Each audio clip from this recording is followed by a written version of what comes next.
यह चैनल केवल मनोरंजन के लिए है। हम किसी भी तरह के अंधविश्वास को बढ़ावा नहीं देते।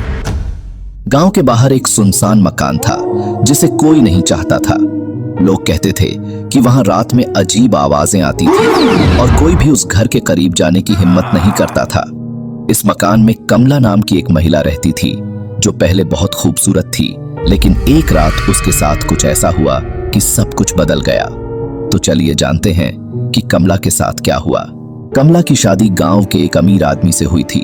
उसके पति का नाम राजेश था जो उसे बहुत प्यार करता था, लेकिन राजेश की मां कमला को कभी पसंद नहीं करती थी।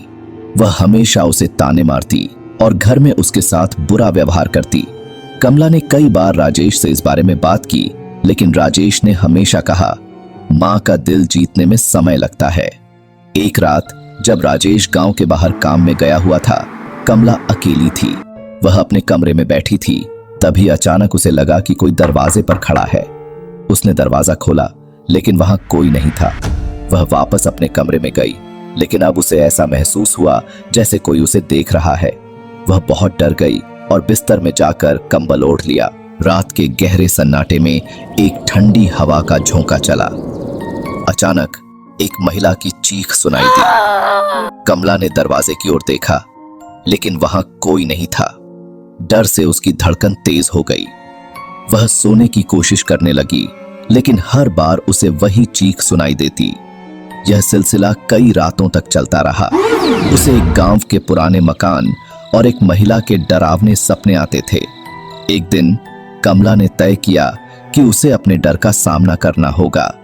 उसने राजेश से कहा, मैं उस पुराने मकान में जाना चाहती हूं। राजेश हैरान हुआ, पर क्यों? वह तो भूतिया है। कमला ने कहा, मुझे यह जानना है कि वहां क्या है और मुझे वहां के सपने क्यों आते हैं। राजेश ने रिलक्टेंटली उसके साथ जाने का फैसला किया।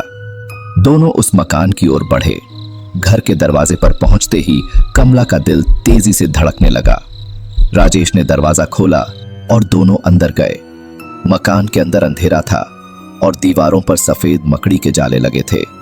वहां का माहौल बेहद डरावना था। जैसे ही वे अंदर गए, अचानक दरवाजा जोर से बंद हो गया। कमला और राजेश ने चौंक कर दरवाजे की ओर देखा। राजेश ने दरवाजा खोलने की कोशिश की, लेकिन वह नहीं खुला।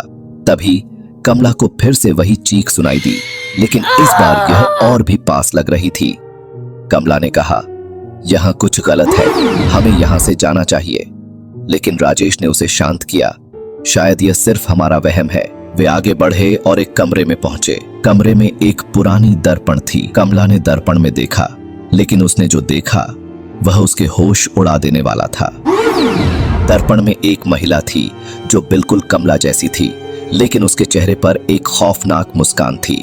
अचानक उस महिला ने अपनी आंखों से कमला को घूरा और चीखने लगी। कमला के चेहरे पर आतंक फैल गया।